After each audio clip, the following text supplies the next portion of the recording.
na watakatifu wako siku ya leo kwa ajili ya ibada nzuri maalum ambayo mbingu inaitambua ibada hii, na malaika wa kutosha wamejaa mahali hapa, na mwenye lile agano yupo katikati yetu. Bwana Yesu asifiwe sana. Wakati namuuliza Roho Mtakatifu niseme nini, akanipa neno katika kitabu cha Petro wa kwanza, ile sura ya kwanza na ule mstari wa 18 mpaka mstari wa 19.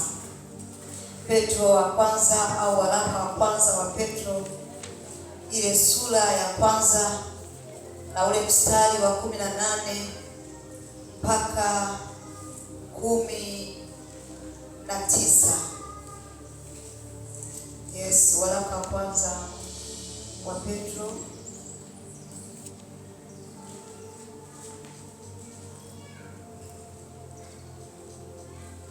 kama umepata pasta nisaidie.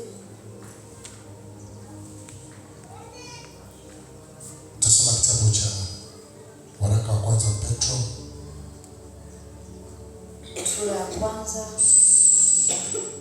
na mstari 18 mpaka 19. Nitasoma.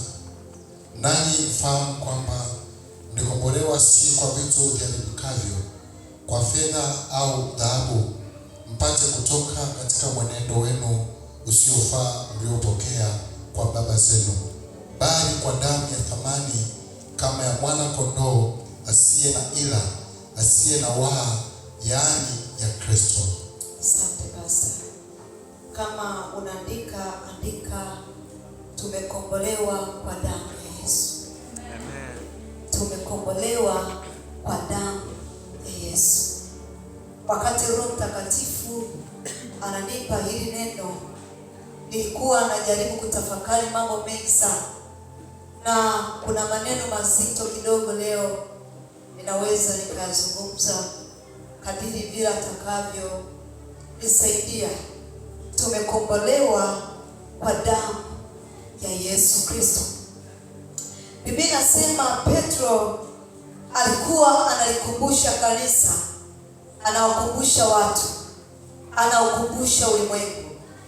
Anasema nataka mfahamu, nataka muelewe, nataka mjue mlikombolewa si kwa vitu viharibikavyo. Anasema si kwa fedha wala dhahabu. Wakati natafakari maneno haya, najiuliza kuna nini Mtume Petro kuzungumza haya maneno, kuichukua damu na kuiweka maneno haya ya fedha na dhahabu? Kuna nini katika fedha? Kuna nini katika dhahabu? Na kwa nini amejaribu kuzungumza maneno haya ya kwamba mfahamu ya kwamba mlikombolewa si kwa vitu viharibikavyo, kwa fedha wala dhahabu? Kwa nini amesema fedha? Kwa nini amesema dhahabu? Bwana Yesu asifiwe sana. Wakati natafakari maneno haya, Roho Mungu alikuwa ananipeleka mbali kidogo kwa habari ya fedha. Akaniambia ni kwa nini Petro aliangalia fedha na akaiangalia damu ya Yesu Kristo. Kuna uhusiano gani na kuna uwiano gani? Kwa nini tunasema tumekombolewa kwa damu?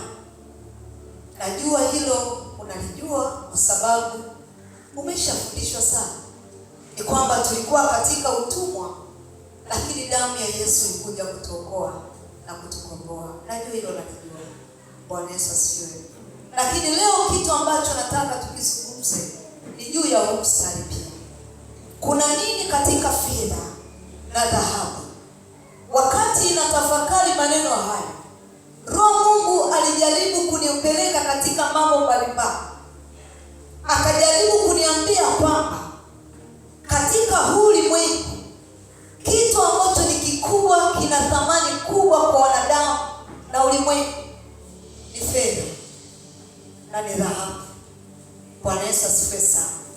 Fedha ni kitu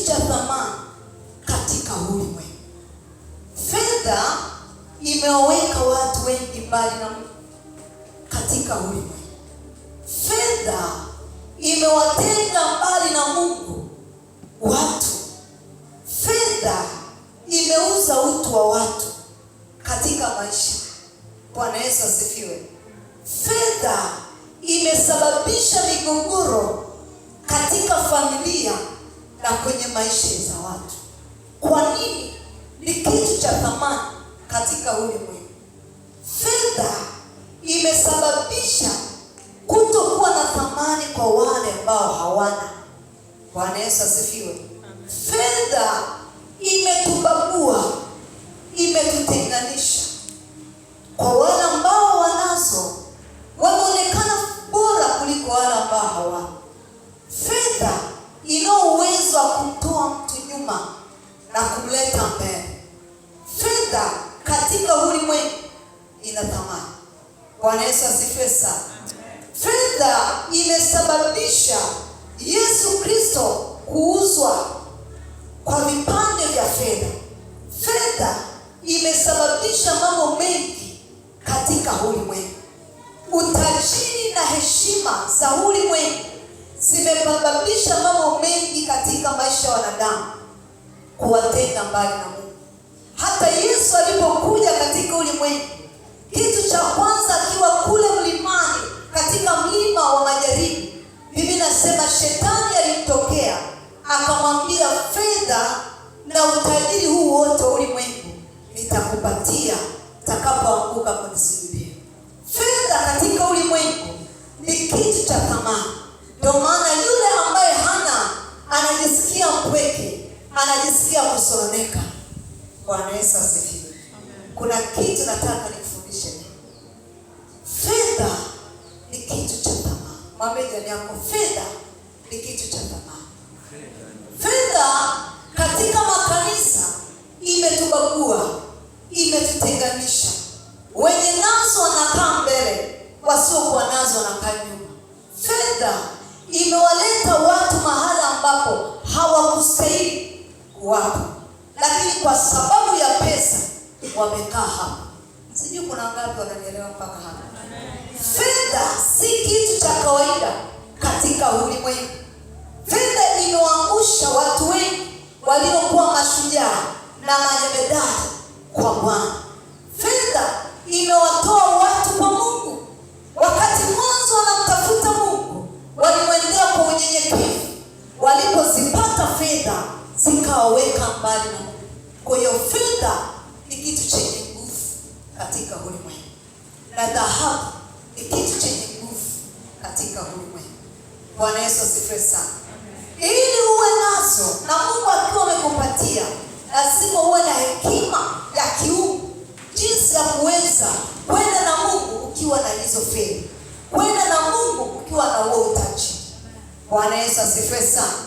Kwa hiyo wale ambao hawana hekima ya Mungu ndani yao, fedha ni kitu kibaya. Haleluya kanisa. Petro anasema mpate kujua ya kwamba hamkununuliwa kwa vitu viharibikavyo. Nimesikitika na nimeshangaa katika huu mstari, kitu ambacho ni cha thamani katika ulimwengu, ambacho watu hawalali wanakitafuta. Bwana Yesu asifiwe. Watu wanajitoa kwa nguvu zao zote, na wengine wanajiuza mili yao katika kuzitafuta, lakini Biblia inasema ni vitu viharibikavyo. Pamoja na thamani yake, fedha ni vitu vinavyoharibika. Bwana Yesu asifiwe kanisa. Nilijua ya kwamba kwa sababu ni kitu cha thamani, kama kitaendelea kusifiwa na kuonekana cha thamani sana, na katika Biblia itaendelea kukipa nguvu. Lakini Petro katika kuyachunguza na kuyaangalia, anasema ni vitu viharibikavyo, ambavyo katika ulimwengu ni vitu vya thamani. Nilichokuja kugundua, Roho Mungu wakati ananifundisha akaniambia, vimeitwa vitu viharibikavyo kwa sababu ni vitu vya ulimwengu. Naongea na kanisa. Haleluya. Ni vitu ambavyo ni vya ulimwengu huu, na kwa sababu ni vya ulimwengu huu, ndio vina thamani, ndio vina nguvu, lakini katika huu ulimwengu, tukifananisha na ulimwengu wa roho upande wa Mungu, vinaitwa ni vitu viharibikavyo, ambavyo vitu hivi vinaishia hapa hapa, ambavyo vitu hivi haviwezi kwenda mbali na wewe, haviwezi kukupeleka kwa Mungu. Bwana Yesu asifiwe kanisa. Fedha hii na dhahabu hii ambayo ni kitu cha thamani cha ulimwengu huu, wakati Petro anaangalia akagundua ya kwamba ni kitu ambavyo vinaishia katika ulimwengu. Nimeona matajiri wengi na watu wakubwa wa ulimwengu huu, nimesikitika kwamba ni kitu kweli kiharibikavyo, wakiwa matajiri na wenye fedha, baada ya kuwa wamekufa hawaendi na zile bank account zao. Bwana Yesu asifiwe kanisa. Baada ya kuondoka katika ulimwengu, wanaviacha vyote, pamoja na kwamba wametumia nguvu zao zote kuvitafuta. Naongea na watu leo. Pamoja na kwamba watu wengine wamejitoa kwa namna zao zote ili kuweza kuhakikisha wanazipata fedha, wanapata utajiri. Nimesikitika kwamba kumbe ni vitu viharibikavyo. Hakuna anayeweza kuondoka na majumba na magari, hakuna anayeweza kuondoka na vitu hivi. Nikagundua, ndio maana Petro ameona na akagundua ni vitu viharibikavyo ambavyo vinabaki hapa hapa. Bwana Yesu asifiwe. Amen. Ambavyo hakuna atakayeondoka navyo. Katika uchunguzi wa mtu mmoja anaitwa Suleiman, kati ya watu ambao walikuwa bora wa hekima na matajiri ambao Mungu aliwaheshimisha ni Suleiman. Lakini Biblia inasema kwamba ilifika hatua Suleiman anasema, nimeona vitu vyote ni kudirisha upepo, ni ubatili. Akasema, kuna faida gani mtu kuchuma mizabibu yake, kupanda na kuweka kila kitu cha ulimwengu huu, fahari zote kuziweka, alafu baada ya maisha haya akaondoka akiwa peke yake, hakuna anachoondoka nacho. Haleluya. Ni vitu vya kutafakarisha siku ya leo kidogo. Haleluya. Anasema vyote ni upepo, vinabaki, vinaisha.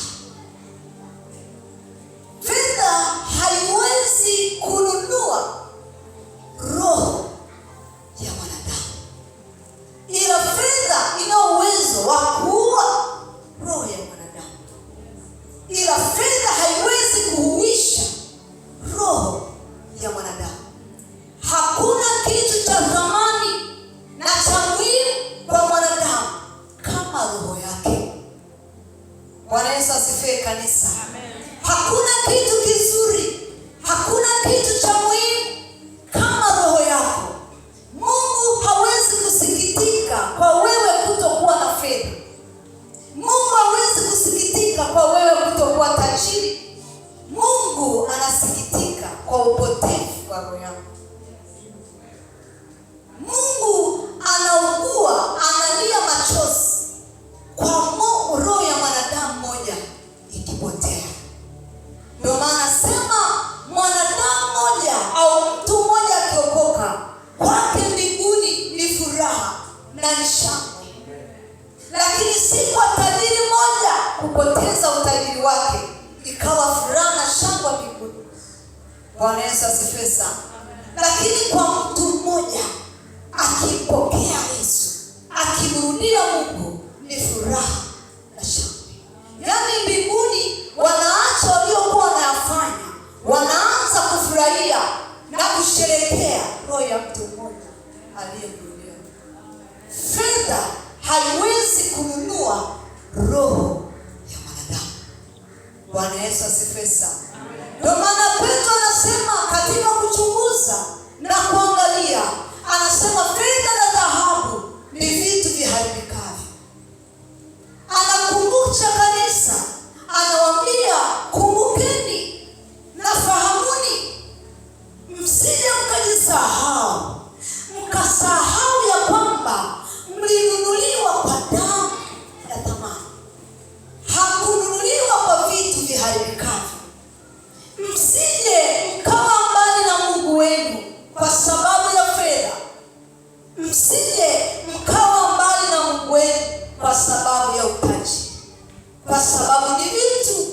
viharibikavyo.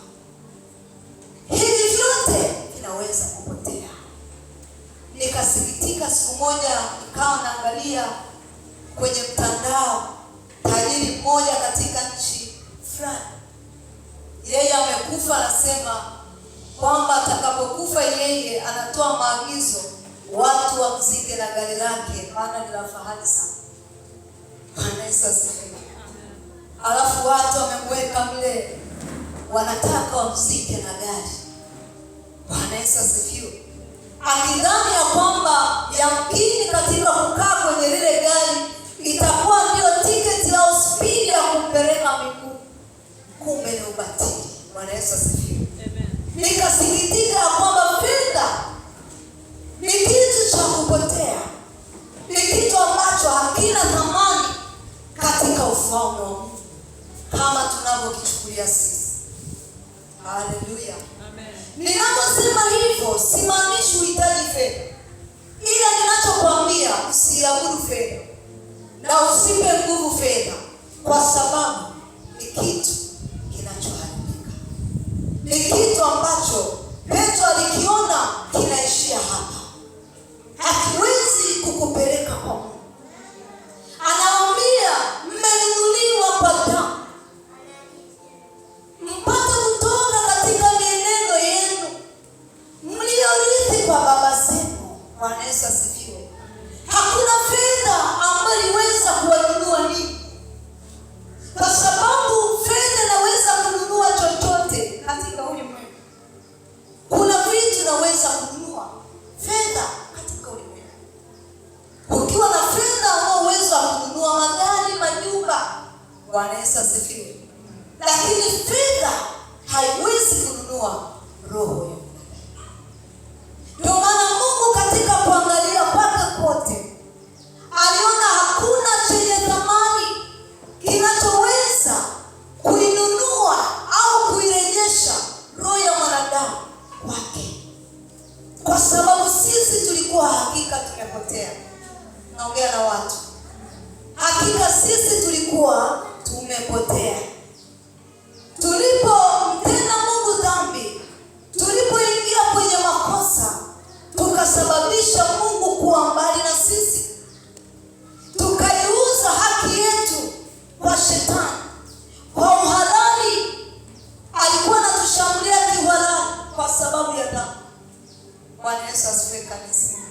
Ilikuwa ni halali yetu kuendelea kuteseka kwa sababu tulichukuliwa na tulitekwa na tukakamatwa. Bwana Yesu asifiwe sana.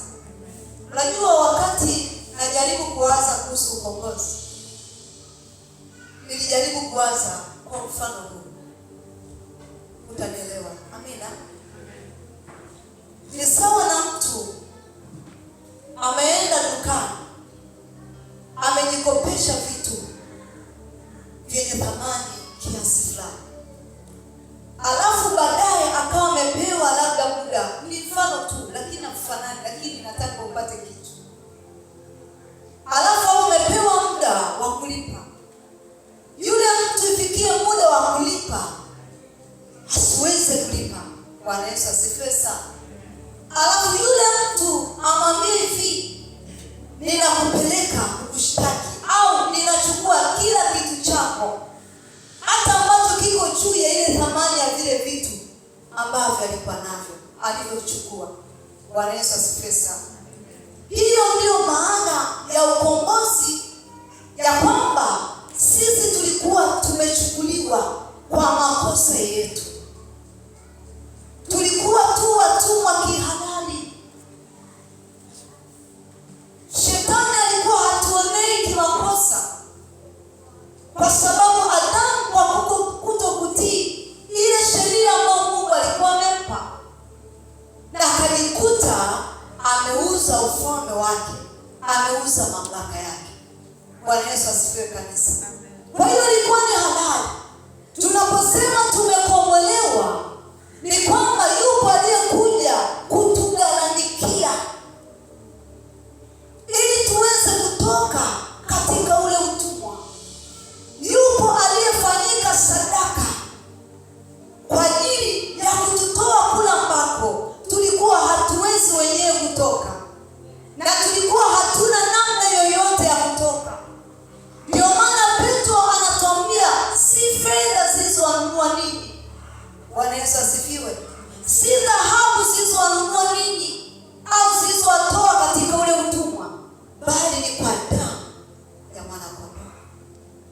Bwana Yesu asifiwe kanisa.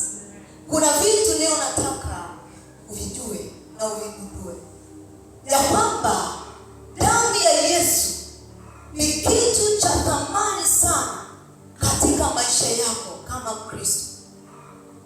Damu ya Yesu si kitu cha kawaida kama watu wengine wanavyochukulia. Damu ya Yesu si kitu unachoweza kukifananisha na vitu vya ulimwengu. Ndio maana Roho Mtakatifu anazungumza nasi siku ya leo ya kwamba Petro aliyaona hayo, ya kwamba wanadamu watafika wakati wataichukulia kawaida kwa sababu ya utajiri walio nao, na wengine wataenda mbali, watapuzia habari hizi za wokovu na kusahau ya kwamba hawakununuliwa kwa vitu vinavyoharibika, wamenunuliwa kwa uhai wake mwenyewe. Yaani ni Mungu kujitoa yeye mwenyewe kwa ajili ya kuja kututoa katika utumwa tuliokuwa nao. Bwana Yesu asifiwe kanisa. Leo kuna mambo mawili nataka tujifunze. Jambo la kwanza ni siri iliyo nyuma ya jina la Yesu, na la pili ni siri iliyo nyuma ya damu ya Yesu. Unajua ni rahisi sana kuwa unalitaja jina la Yesu, lakini usijue limebeba uzito gani. Na kwa sababu unaweza ukawa hujui siri iliyo nyuma ya jina la Yesu au iliyo nyuma ya damu ya Yesu, ukawa unalitaja kawaida na ukawa unalichukulia kawaida. Haleluya kanisa. Ni rahisi sana kitu ukiwa umekijua kukitumia vizuri, kwa sababu umetambua thamani yake na gharama yake. Lakini kama hujajua, ni rahisi sana kukichukulia kawaida. Leo tujifunze siri iliyo nyuma ya jina la Yesu. Lakini kabla sijakuelezea jina la Yesu, nataka nikwambie eneo la jina. Sema jina. Sema jina. Bwana Yesu asifiwe sana. Amen. Saidia kumuuliza jirani yako, unaitwa nani? Amekwambia jina lake? Haleluya. Wakati Roho Mungu ananipeleka katika ile eneo, nilikuwa najiuliza, unajua tunapozaliwa tunaitwa majina. Na ni kitu cha kawaida kumuita mtoto wako jina lolote unaojisikia. Na kana niuliza, kwa nini tunaitwa majina? Bwana Yesu asifiwe. Lakini ipo siri kubwa sana katika eneo la majina. Na ipo siri kubwa sana nyuma ya jina. Haleluya. Amen. Hata Mungu alipoumba vitu vyote, alihakikisha kabla mambo yote vipewe majina. Ni kweli eh? Ni kweli eh? Uwe na amani, umeme, una shida. Mina? Tuko pamoja? Mungu alipoumba vitu vyote, vyote vimepewa majina. Kila kitu kilipewa jina kulingana na namna kilivyoumbwa na uwezo ulio ndani ya lile jina. Bwana Yesu asifiwe. Kila kilichopewa jina lina maana lile jina kwa nini limepewa jina hilo. Kama ni mbingu ina maana kwa nini Mungu alisema mbingu. Kama ni nchi ina maana kwa nini iitwe nchi. Bwana Yesu asifiwe. Na hata yeye Mungu mwenyewe amejitambulisha kwa watu wake mbalimbali katika Biblia kwa kutoa majina yake kutokana na sifa zake. Bwana Yesu asifiwe. Nilikuwa najiuliza kwa nini Mungu ajitambulishe? Kwa nini Mungu ajifunue kuhusu majina yake?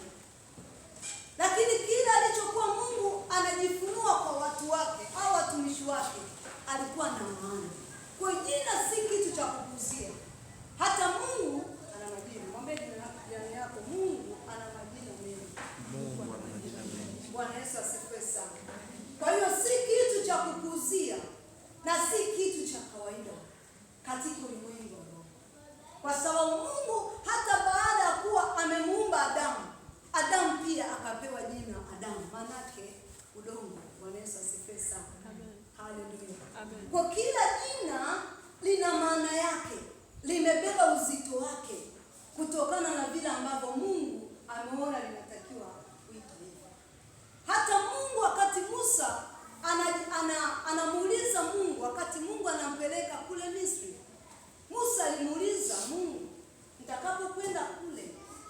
niseme wewe unaitwa nani? Nataka nikufundishe kitu ya majina. Amina. Alimwambia unaitwa nani? Alafu Mungu akamwambia Musa, nenda kawaambie mimi naitwa Niko ambaye niko. Kwa nataka uone kila ambacho Mungu amekifanya kimepewa jina kwa kusudi maalum. Bwana Yesu asifiwe. Kila jina ambalo Mungu amelitoa lina maana katika ulimwengu wa roho. Na mahali pengine Mungu alipojitambulisha kwa watu wake, alitoa maana ya jina. Kumbuka tunajifunza ukombozi kupitia damu ya Yesu. Amina. Lakini usipotee. Ni vitu vingine nataka leo tujifunze. Hata Mungu katika Biblia kuna watu wengi ambao aliwapa majina kabla hawajazaliwa. Amina. Kuna watu ambao Mungu alikuwa anawatokea wazazi wao, alafu anawaambia huyu atakapozaliwa muite Yohana. Hata Yesu mwenyewe jina hili Yesu alitokewa, Bikira Maria alitokewa na malaika, akamwambia atakapozaliwa aitwe nani? Yesu Kristo. Bwana Yesu asifiwe. Kuna siri gani nyuma ya hili? Kwa sababu watu wengi tumejikuta tunaitwa majina mengi, lakini hatujui umuhimu na siri iliyo nyuma ya majina. Lakini jina lako lina maana katika ulimwengu wa roho. Jina lina uwezo wa kumpeleka mtu mbali, na jina lina uwezo wa kumfunga mtu. Jina lina uwezo wa kumfanikisha mtu. Jina lina uwezo wa kumfanya mtu akae pale. Haleluya. Bwana Yesu asifiwe. Utamsoma mtu mmoja anaitwa Yabesi katika Biblia. Biblia inasema Yabesi kwa jina aliloitwa, aliitwa kulingana na machungu ambao mama yake alikuwa anapitia. Na akamuita mwanangu ataitwa Yabesi. Maana yake nini? Uchungu. Maana yake nini? Maumivu. Kwa huyu Yabesi hawezi kuishi katika ulimwengu vizuri na kwa raha kama jina lake halijakombolewa, halijabadilishwa. Kuna vitu vingi Yabesi anaweza kujitahidi ili kuweza kuifanya na visiweze kuleta matokeo, ili mradi tu neno maumivu na machungu ya wewe. Bwana Yesu asifiwe kabisa. Kuna watu wengi katika Biblia Mungu alibadilisha hata majina yao. Wengine aliwaita majina yeye mwenyewe. Kwa nini? Jina limebeba upekee. Jina limebeba utambulisho. Jina limebeba hatima ya mtu. Jina limebeba kusudi la mtu. Bwana Yesu asifiwe kabisa. Ungeani mkono kidogo. Tuko pamoja? Jina limebeba utambulisho. Jina limebeba upekee. Jina limebeba hatima ya mtu. Biblia inasema Yabesi alipomlingana Mungu, alipomtafuta Mungu, ndipo alipoweza kujikuta anatoka katika lile jina na Mungu akaweza kubariki. Wanataka uijue siri iliyo nyuma ya jina.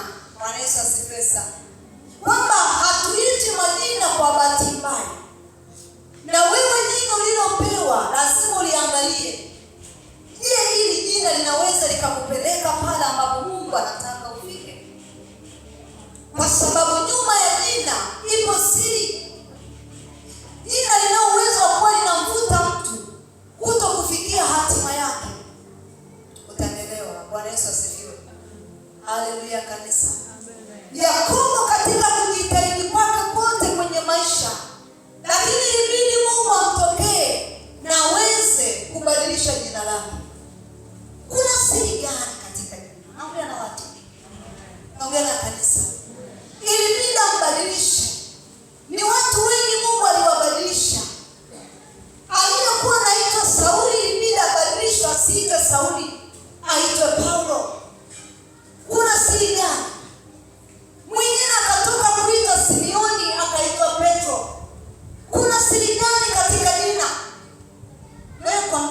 chochote unachokiona katika ufalme wa Mungu kina nguvu, kina maana kubwa, utakiwa kukiguzia. Amina watu wa Mungu. Haleluya. Usipojua maana ya hivi vitu au tusipojua umuhimu wa hivi vitu, tunaweza tukajikuta kuna aina ya maisha na kuna aina ya vitu hatuwezi kuvimiliki au kupafikia kama majina yetu hayajabadilishwa.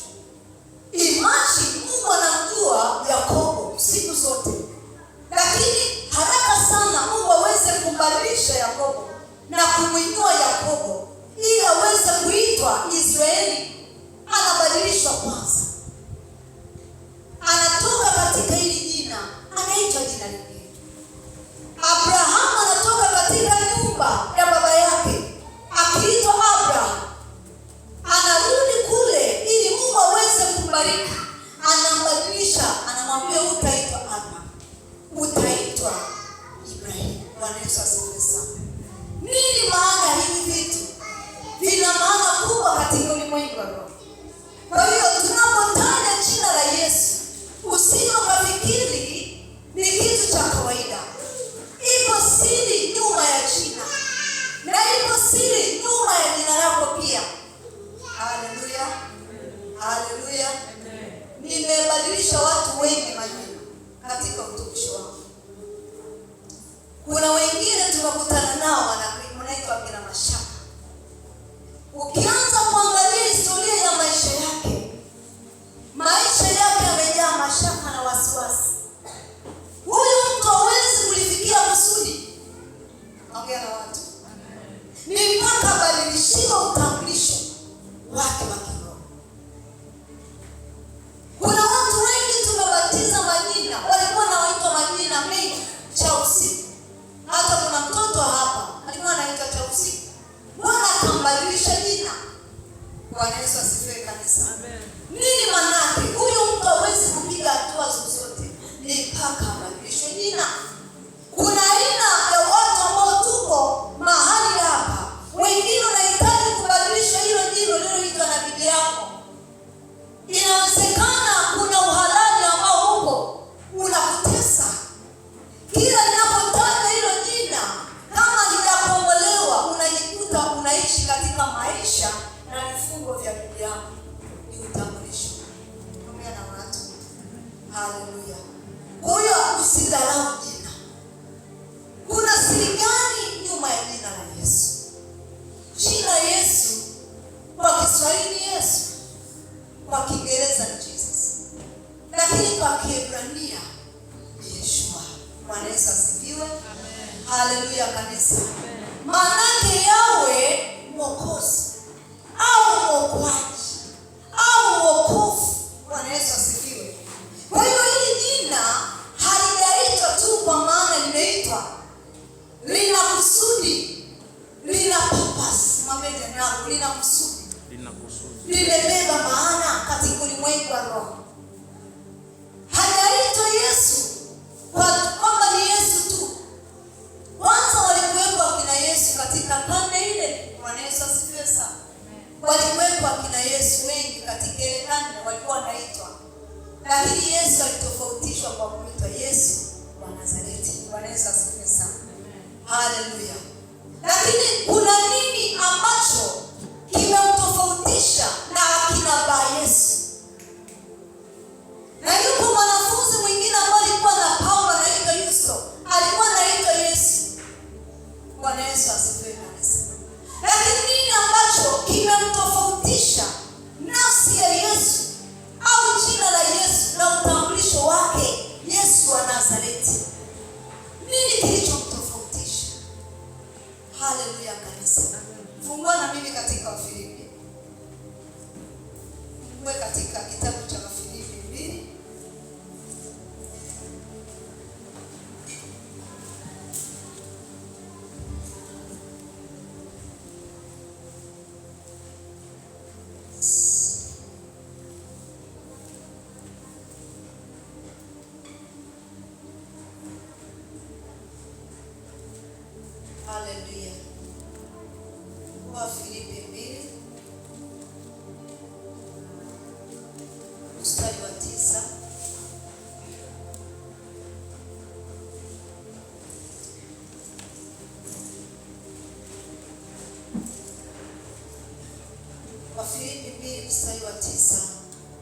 maneno matakatifu anasema, tuanze mstari wa anasema, tena alipoonekana ana umbo kama mwanadamu, alinyenyekesha akawa mtii hata mauti, naam, mauti ya msalaba.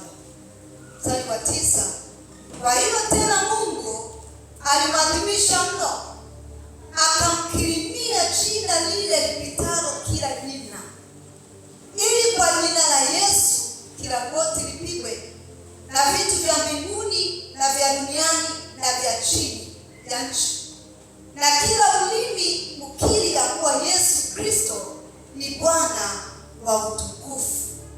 Biblia inasema Yesu, pamoja na kwamba tayari ameshatabiriwa atakuja, kuna kitu nataka kujue. Alipoonekana ana umbo la binadamu, kitu kilichompa sifa Yesu iliyo kubwa, kwa sababu Yesu alipoishi katika ulimwengu alikaa kama mwanadamu, alikuwa ni mwanadamu. Amina, amina. Alipouvaa mwili alikuwa ni mwanadamu 100%. Biblia inasema alipoonekana na umbo kama wanadamu, alijinyenyekesha akawa mtii, hadi akafa kifo cha mauti ya msalaba. Unyenyekevu ambao ulikuwa ndani ya Yesu, utii ambao ulikuwa ndani ya Yesu, ndio uliosababisha jina hili Yesu kuweza kukirimiwa na kupita majina yote. Mwambie jirani yako unyenyekevu. Bwana Yesu asifiwe sana. Haleluya.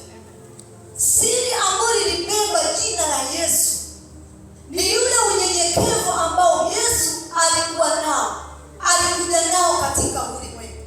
Alionyesha unyenyekevu ambao hakuna mwanadamu ambaye anaweza kuwa nao.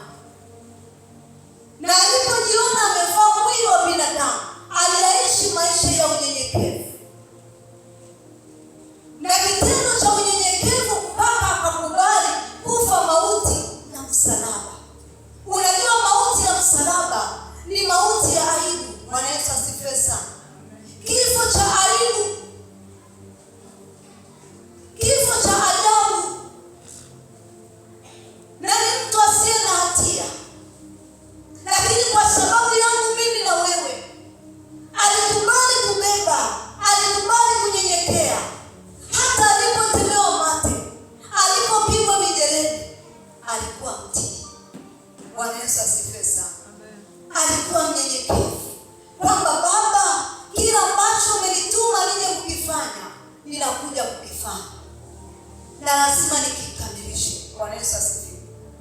Na Biblia inasema kwa jina hilo, kwa sababu hiyo, ule mstari wa 9 ambao tumesoma, anasema kwa sababu hiyo.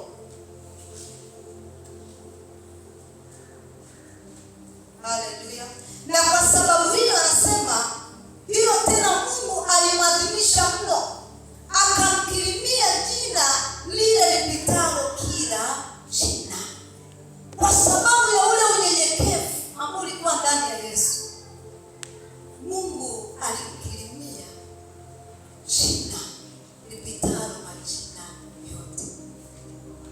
Kwa jina la Yesu lilipewa uweza, lilipewa mamlaka, lilipewa nguvu isiyo ya kawaida.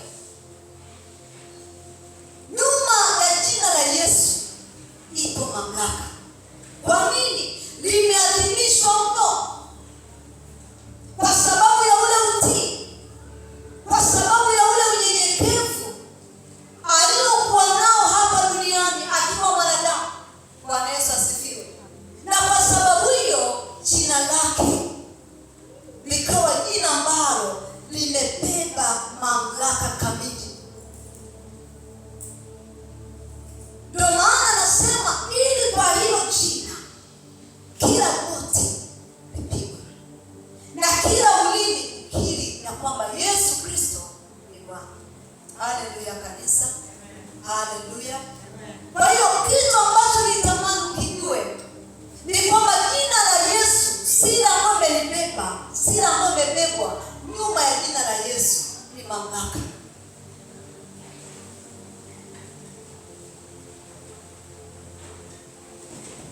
Hatulitaji tu kwamba tunalitaja, hatuliiti tu kwamba tunaliita, tunalitaja kwa sababu limebeba mamlaka, limebeba nguvu, limekirimiwa kupita majina yote, limepewa uweza usio wa kawaida, ambapo mahali popote mtu anaweza akaliita na likamwokoa. Haleluya kanisa.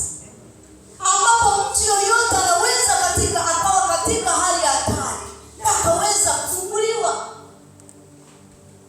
Ndio maana kwa jina la Yesu kila goti linapigwa, kwa vitu vya mbinguni na vya duniani na vya kuzimu. Limepewa mamlaka, limepewa uwezo. Ndio maana tunapomwona mtu amefungwa, hatutumii majina yetu sisi. Hata tungekuwa na upako kiasi gani, majina yetu hayana nguvu. Haleluya kanisa. Bwana Yesu asifiwe. Ni hili jina ambalo limekirimiwa, limeshapewa huo uweza.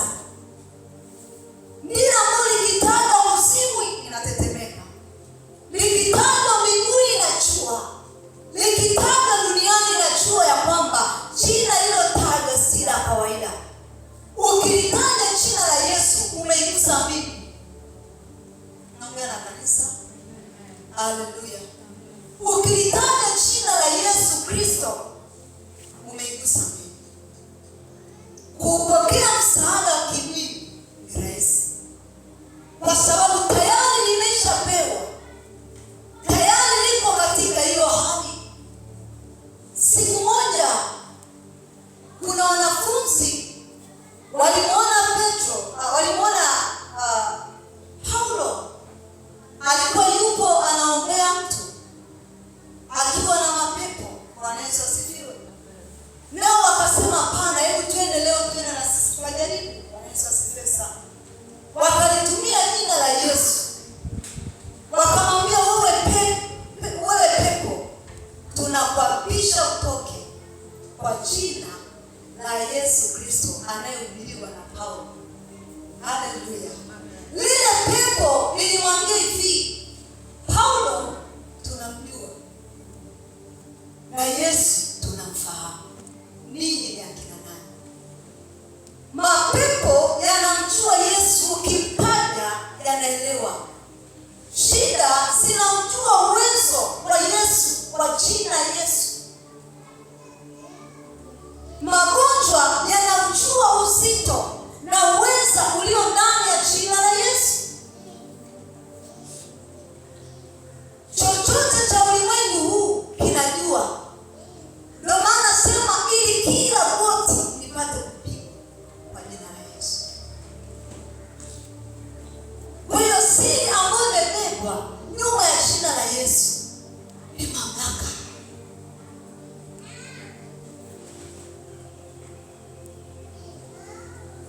Mwambie jirani yako mamlaka. Mwambie tena mamlaka.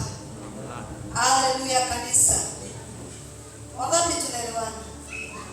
Wangapi wanabarikiwa?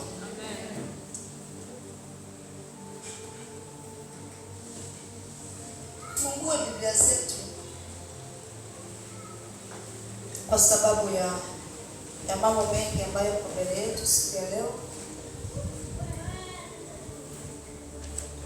Tufungue Biblia zetu katika waraka wa kwanza wa Yohana sura ya 7. Waraka wa kwanza wa Yohana sura ya kwanza mstari wa 7. Kwa sababu ya mambo mengi ambayo yako mbele yetu, ngoja tusome wa mstari tu.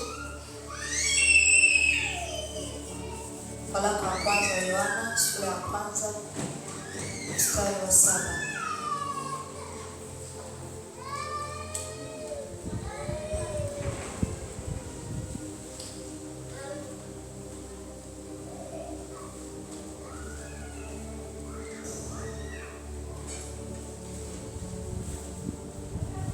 Biblia inasema na katika utawa wenu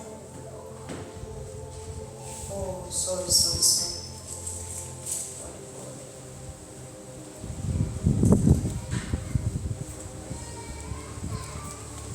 Mstari wa 7 anasema, bali tukienenda nuruni kama yeye alivyo katika nuru, twashirikiana sisi kwa sisi, na damu yake Yesu mwana wake yatusafisha dhambi yote. Nimeruka katika mambo mengi ambayo nilikuwa nayo, nitaka nikupe siri pia ambayo iko ndani ya damu ya Yesu. Bwana Yesu asifiwe. Damu ya Yesu inasafisha, inatakasa. Amina. Hakuna sabuni yoyote ambayo tunaweza tukajisafisha na tukaioga, tukatakata, tukawa safi kuliko damu ya Yesu. Hakuna chochote kinachoweza kutusafisha na tukaweza kukikaribia kiti cha Mungu cha rehema pasipokuwa na damu. Tunakikaribia kiti cha rehema mbele za Mungu kupitia damu ya Yesu. Bwana Yesu asifiwe. Sisi wote tusingeweza kumkaribia Mungu kwa namna yoyote, kwa sababu Biblia inasema Mungu wetu ni mtakatifu. Na kwa sababu ni mtakatifu, hakuna mwenye mwili huu anayeweza kumkaribia. Amina kanisa. Ila kupitia damu ya Yesu tunakaribia kiti cha rehema cha Mungu. Kwa wakati mwingine Mungu anaweza asituangalie sisi, akaitazama damu ya mwanao. Tunapomwendea Mungu, hatumwendei sisi kwa sura zetu na kwa kututazama sisi, ila Mungu anachotuangalia pale tunapomsogelea ni ile damu ya Yesu Kristo. Kwa wale ambao mmepata neema ya wokovu, mmepata neema ya kukisogelea kiti cha enzi cha rehema kupitia damu ya Yesu. Tunapokwenda katika maombi, tunaenda mbele za Mungu tukiwa na damu ya Yesu. Damu ya Yesu ndiyo inayoweza kutupatanisha na Mungu. Haleluya.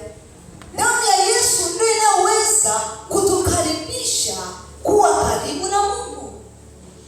Kwa hiyo si vitu vya kawaida, si kitu cha kawaida katika ulimwengu, na katika ulimwengu wa roho ni kitu kikubwa. Damu ni uhai. Haleluya. Damu ni uhai. Mungu aliutoa uhai wake ili kama kuna maagano yoyote ambayo yalikuwa yamefanyika kwenye maisha yetu kupitia damu ya Yesu Kristo, maagano yote yaanguke. Alafu damu ya Yesu iwe na nguvu, iwe ndio inayezungumza mema kwa ajili ya maisha yetu. Bwana Yesu asifiwe watu wangu. Nataka siku ya leo, nilikuwa na vitu vingi, lakini leo natamani uijue neema ambayo ipo ndani ya jina la Yesu na ambayo ipo ndani ya damu ya mwana kondoo. Kwa sababu damu ya Yesu Kristo ndiyo iliyo dhabihu kuu kupita dhabihu zote ambazo zimewahi kutolewa. Kama kuna dhabihu zozote zimewahi kutolewa hata kwenye maisha yako siku ya leo, kama kuna watu wamewahi kukutolea dhabihu kwa ajili ya kuharibu maisha yako, kama kuna chochote ambacho kimewahi kukufunga kupitia dhabihu ambazo zilitolewa au sadaka, nataka nikukumbushe siku ya leo, ipo damu ya Yesu. Hakuna dhabihu yenye nguvu na iliyo kuu zaidi ya damu ya Yesu. Ndio maana nimekwambia inatusafisha, inatutakasa. Hata tungekuwa na dhambi nyingi kiasi gani, tunapokwenda mbele za Bwana kwa damu ya Yesu Kristo, tunatakasika. Tunapoita damu ya mwana kondoo, inatuosha, inatufanya kana kwamba tumewahi kufanya dhambi. Na nielewa vizuri. Haleluya. Hatuhukumiwi tena, kwa sababu si damu zetu wenyewe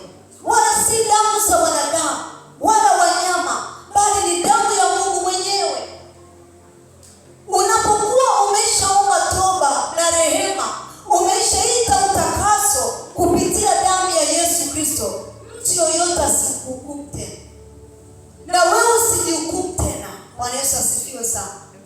Kwa sababu damu ya Yesu inanena mema, ni agano lililo bora, ni agano ambalo ni damu inayotuingiza katika agano lililo bora, agano jipya. Inatutoa kwenye kila aina ya maagano tuliyokuwa nayo au tuliyokuwa tumewekwa, inatuingiza katika agano lililo bora. Na ile agano lililo bora, Biblia inasema damu ya Yesu inanena mema. Haleluya kanisa, haleluya. Nataka nikukumbushe kwenye maisha yako yote, siku zote unapokuwa katika maombi, ijue namna kuitumia damu. Jua namna kulitumia jina la Yesu. Jina la Yesu linaokoa, linafungua vifungo. Damu ya Yesu inavunja kila maagano kwenye maisha yetu. Unajua kuna namna ambavyo watu wengi hatutumii vitu hivi pasavyo. Haleluya. Na wakati mwingine sehemu ambayo ni ya kuamuru kulitumia jina la Yesu, tunaitumia damu ya Yesu. Lakini wakati mwingine kwenye eneo la maagano, tumia damu ya Yesu. Na nielewa vizuri, itakusaidia. Mahali ambapo ni pa utakaso, tunasafishwa kwa damu ya Yesu. Tunatakasika kupitia damu ya mwana-kondoo. Damu ya Yesu, unapokuwa hata kwenye maombi yako binafsi, kuna aina vifungo na viona, wakati mwingine itumie damu ya Yesu kujitoa kwenye maagano. Na nielewa vizuri, iite damu ya Yesu kukutoa kwenye kila aina ya maagano. Ina nguvu ya kututoa, ina nguvu ya kuyavunja maagano yote, ina nguvu ya kuyaondoa maagano yote ambayo yamewahi kufanyika kwenye maisha yetu. Kwa kanisa tunahitaji kujua thamani na uzito ulio ndani ya hivi vitu. Usilitaje jina la Yesu kama unataja tu. Unapolitaja jina la Yesu, umeitaja mamlaka kamili. Mwambie jirani yako, mamlaka kamili. Wakina Petro walipopita katika mlango ule ambao walikuwepo kiwete, Biblia inasema walimwambia kwa jina la Yesu Kristo, simama uende. Linayo mamlaka, linao uweza. Lakini hapa anasema Yohana, yaani kwamba ni kupitia damu ya Yesu tunatakasika, tunauishwa. Lakini kitu ambacho leo nataka uondoke nacho, si kila mtu anao uwezo wa kuitumia damu ya Yesu na jina la Yesu likafanya kazi. Haleluya. Isipokuwa yeye ambaye amekubali kumpokea Yesu kama Bwana na Mwokozi wa maisha, itafanya kazi na jina la Yesu litafanya kazi. Kwa nini? Kwa sababu katika hali ya kawaida ya kibinadamu, ili uweze kumjua huyu mtu ndugu yake ni huyu kupitia damu. Ni kweli? Ni kweli? Ili uweze kujua huyu mtoto ni mtoto wa fulani, tunaenda tunapima DNA ili tuweze kujua ukweli. Lakini vivyo hivyo katika ulimwengu wa roho, tumekombolewa, tumenunuliwa kwa damu ya Yesu Kristo. Tunapobadilishwa na kurudi kwa Mungu, tunakuwa ndugu kabisa wa Yesu. Tunakuwa watoto kabisa wa Yesu. Bwana Yesu asifiwe kanisa. Haleluya. Amen. Unakuwa mtoto wa Mungu, bali wote waliompokea aliwafanya kuwa watoto wa Mungu. Wale wanaoliamini jina lake, waliomwamini Yesu, waliokubali kulipokea huu hai na huu uzima, wanaitwa watoto wa Mungu. Kwa hiyo katika ulimwengu wa roho, ukilitaja jina la Yesu na damu ya Yesu, wewe ni ndugu yake. Kwa njia ipi? Ya damu. Haleluya. Wewe tayari ni mtoto wa Mungu kwa njia ya damu. Tukipima DNA ya rohoni, tunakuona wewe ni mtoto wa Mungu. Unanielewa? Bwana Yesu asifiwe. Haleluya. Huhitaji kuanza kujihangaisha. Unahitaji kujua kwamba wewe kweli ni mtoto wa Mungu kwa sababu ya kumwamini Yesu Kristo. Siku ile Yesu walimfuata wakamwambia, baba yako, mama yako na ndugu zako wanakuita, wako nje. Yesu aliongea maneno ya fumbo mahali pale. Akamwambia, mama yangu na ndugu zangu ni hawa. Akaonesha wanafunzi wake ambao walikuwa wanamsikiliza. Akamwambia, hawa ndio ndugu zangu, hawa ndio umbu langu, hawa ndio mama zangu, hawa ndio ndugu zangu. Kwa nini? Akamwambia, yeyote anayefanya mapenzi ya baba yangu, huyo ndiye ndugu yangu. Bwana Yesu asifiwe.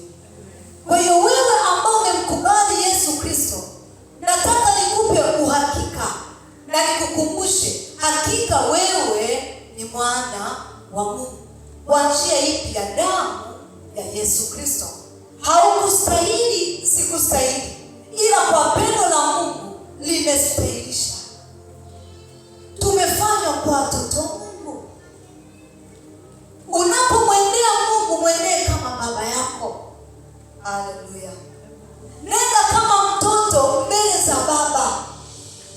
Usiende kama mwizi, usiende kama mtu anayekimbia. Usiende kwa kujiogopa. Nenda kama mtoto wa Mungu. Umenunuliwa kwa damu ya mwana kondoo. Umefanywa kuwa mtoto wa Mungu. Yesu anasema, wanaoyafanya mapenzi yangu, hao ndio ndugu zangu. Hao ndio ukipima DNA yetu tunafanana. Na ndio maana tunaposhiriki meza ya Bwana, tunaposhiriki mkate na divai ambayo ni ishara ya agano jipya ambalo Yesu ametuachia, tunauisha agano letu na Mungu na tunaendelea kuwa patano kati yetu sisi na baba yetu. Kupitia damu watu wanarithi vitu. Ni kweli? Ni kweli. Kupitia damu na malizia, kupitia damu watu wanarithi vitu. Kuna aina ya magonjwa ambayo yanatembea kupitia damu.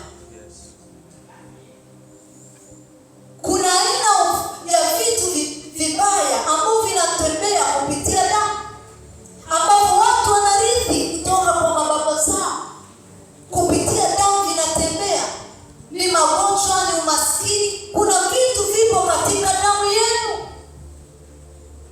Vivyo hivyo katika ulimwengu wa roho, kupitia damu ya Yesu, utajiri wowote, heshima yoyote, baraka yoyote iliyo ndani ya damu ya Yesu, na sisi ni halali yetu. Bwana Yesu asifiwe. Vyote ambavyo ni vya mbinguni, ambavyo Mungu aliviachilia kupitia damu ya Yesu Kristo, ni halali yetu pia. Mtoto anarithi kutoka kwa baba yake. Anarithi vitu vizuri kutoka kwa baba yake. Vivyo hivyo na sisi kupitia damu ya Yesu tunarithi ule utajiri wa mbinguni. Tunarithi vile vitu vya mbinguni. Kila kitu ambacho Mungu alitaka wewe nacho kupitia damu ya Yesu unakipokea. Ngapi tunaelewa? Bwana Yesu asifiwe. Siku ya leo tuna tendo kuu na ni la baraka. Natamani uondoke na neno hili moja, ya kwamba unarithi kila kitu cha baba yako kupitia damu, si kupitia juhudi zako, si kupitia elimu yako, si kupitia nguvu zako. Ukiamini damu ya Yesu, utajiri na heshima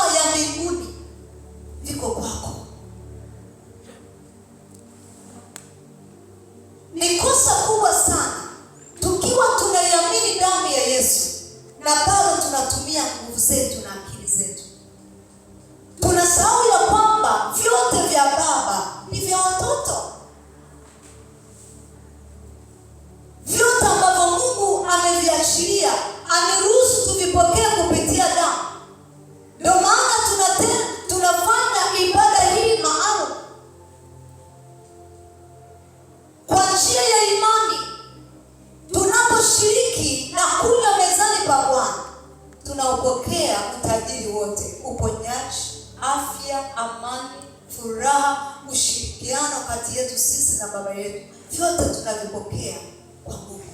Bwana Yesu asifiwe kanisa. Haleluya. Naomba